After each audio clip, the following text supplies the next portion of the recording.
everyone, I'm meteorologist Jasmine Lomax with the latest as of the 7 p.m. update on what's going on with Tropical Storm Sally. So this is a current look at the infrared satellite imagery.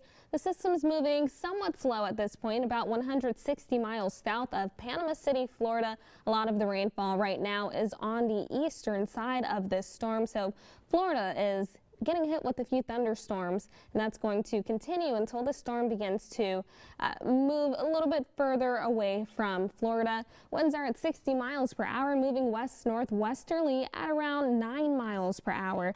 Now I'll show you the current track as of 7 p.m.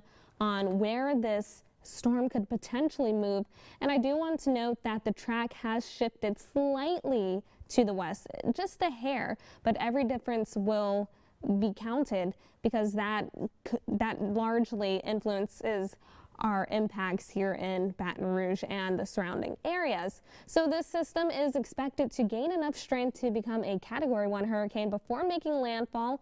Right now, timing looks to be on Tuesday. The models are showing possibly sometime Monday night through early Tuesday morning, but again, that storm is somewhat moving slow, and right now models have this system moving in possibly sometime on Tuesday morning as a Category 1 hurricane before quickly weakening into a tropical storm. And I do want to note that there were talks earlier about this possibly becoming a Category 2 hurricane. That still is possible, and if that were to happen, it would be a weak Category 2, but we always emphasize preparing for a category or higher because these systems can change very quickly and the environment is favorable.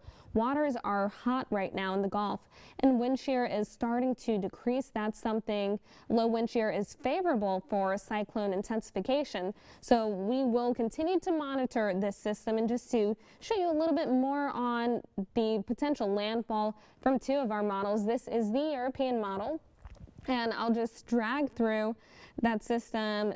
It takes a little while to make it to Louisiana, and you can see that there's that potential for the storm to make landfall, and this model has it at about 10:30 in the morning. So around that time is what a lot of models are saying, but it continues to meander around the state before moving out, and that's something that we will have to watch.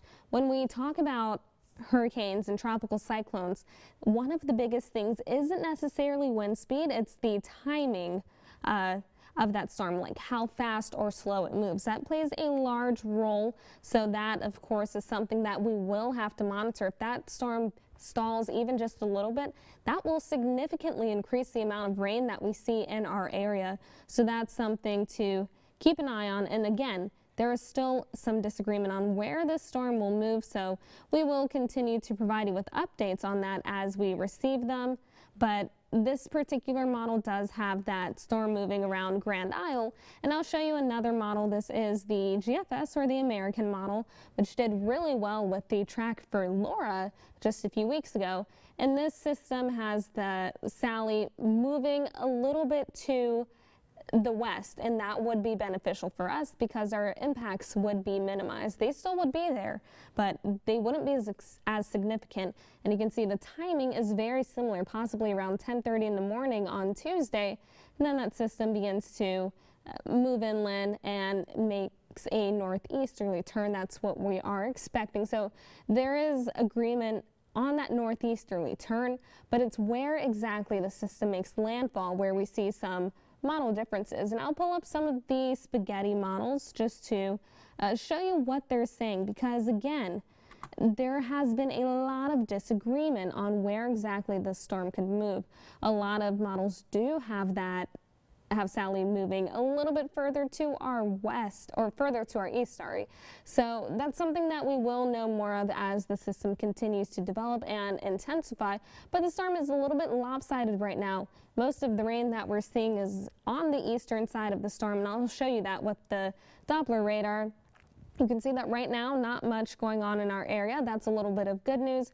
We are giving the environment some time to sort of recuperate the grounds. Otherwise, if we did see some additional rain today, then the grounds would be very saturated, and they still are saturated from the rain that we saw yesterday and the day before. But with the grounds being saturated, that's going to increase the potential for flooding in our area. And I'll just show you some of the rain totals.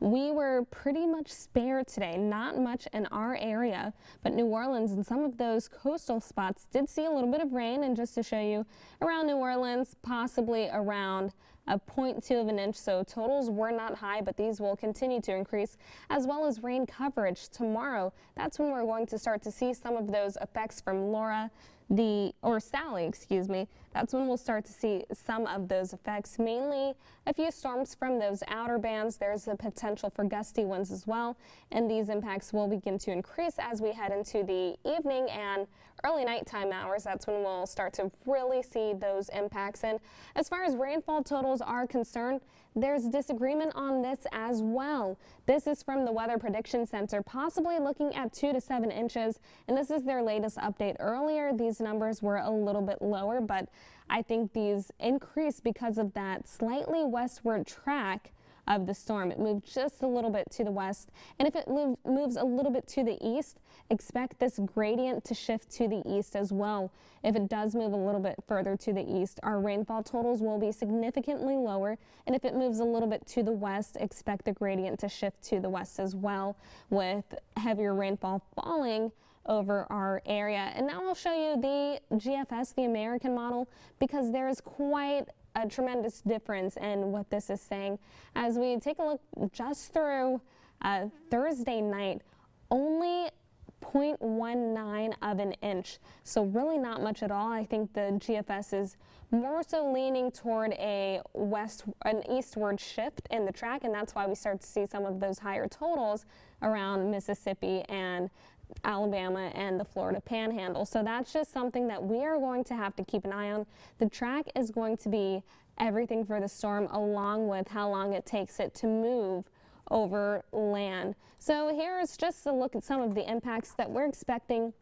West of Baton Rouge, really won't see much in terms of rainfall, possibly 1 to 2 inches, but the Baton Rouge Metro looking at 3 to 6 inches. Some isolated spots could even see 10 inches. If a rain band with heavy rainfalls over us, those numbers will increase. So the highest totals are going to be near and east of the center of Sally. As far as winds are concerned, we could start to feel some wind gusts tomorrow night. Winds should be around 35 to 55 miles per hour with gusts of 60 miles per hour or more. That's why it's very important to prepare for the system. If you have any outdoor furniture, maybe some lawn furniture, it's a good idea to bring that inside. And with the combination of rain and the possibility of flooding, along with gusty winds, widespread power outages will be a possibility. Now, as far as tornadoes are concerned, the environment is unfavorable. That's a little bit of good news for us.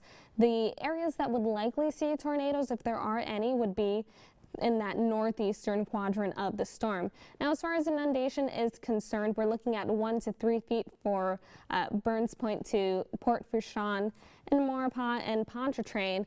4 to 6 feet. So river flooding will certainly be a possibility. That's something that we really do have to monitor. And I'll just show you some of the warnings and watches in place.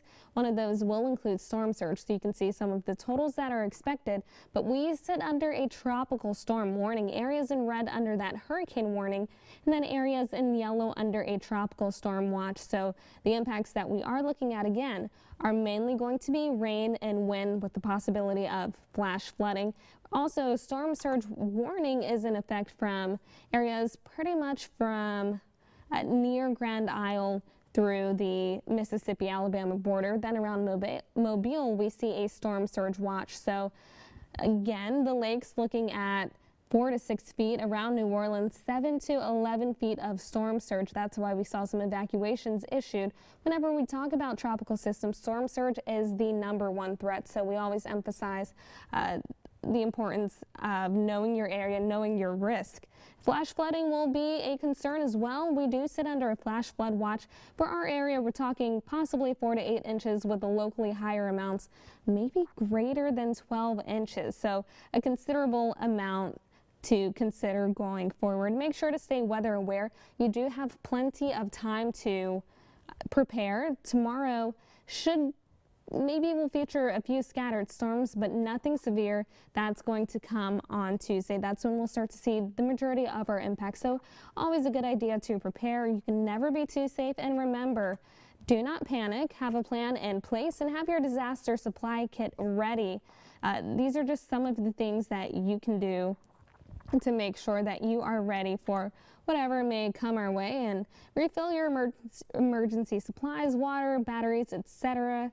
Check your generator, and as we continue to say, plan for a category higher than what is forecast. So we're forecasting a category 1, but I did mention that there's the potential for this to become a category 2 hurricane, and so prepare for that just in case, and check your yard. You can always download our Be Our Proud app, and I want to show you what else is going on in the tropics. We're still a very long ways away from the end of hurricane season, and it continues to be very busy.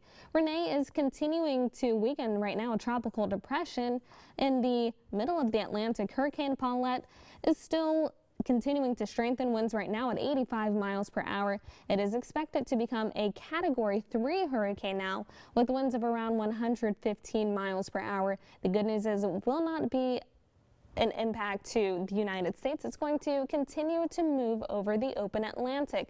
Otherwise, we're monitoring a few disturbances. Of course, there's Tropical Depression 20.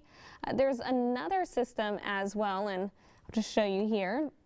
There in yellow has a low chance of formation. It's for a wave that's expected to emerge off the coast of Africa and enter the region in yellow. Once that happens, it could possibly develop, and the area in red has a medium chance of, or a high chance of formation over the next 2 days and 5 days. But you can see that track. It looks like that system has a good chance of staying over the open Atlantic and staying away from the U.S. So some good news there as that continues to move away from land. Also, that wave that brought us some scattered, very isolated storms yesterday and on Friday is continuing to move southerly. Right now, that has a low chance of formation over the next 2 days and 5 days, but there is that potential for portions of coastal Mexico to see some storms in the picture. So again, it is very busy right now. To show you about where we are, we have passed the climatological peak, but there is still a lot of hurricane season left, so always make sure to review your plans. And even if we don't get hit badly by this storm, it's still a good idea to make sure that you have plans in case anything else comes into the Gulf. So make sure to stay weather aware. And as far as names are concerned, we just crossed off Sally. The next name on the list is Teddy, followed by Vicky, followed by Wilfred. Once we run out of names, which is very likely at this point, we resort to the Greek alphabet. This has only happened one time. That was in 2005. Now, we will continue to provide you with updates on Sally. Of course, that's going to be our main concern going forward, and I'll show you the infrared satellite imagery once again. We'll have entire team coverage of the storm beginning tomorrow morning. Ashley will be in, then I will be in, and Jesse will be in the afternoon. So if you would like more information, you can always head to our website, beourproud.com, or you can download our free Be Our Proud app from the App Store. Again, we'll be back in the morning to provide you with the latest on the storm, and I'll be here on NBC Local 33 at 10 p.m. and on, well, after the game, whatever time that ends. And I'll be on at Fox at 9 as well to provide you with more information on what you can expect. Now is the time to make sure that you are prepared. If you have any questions, please just send them my way, and make sure to stay safe and weather aware. Have a good night.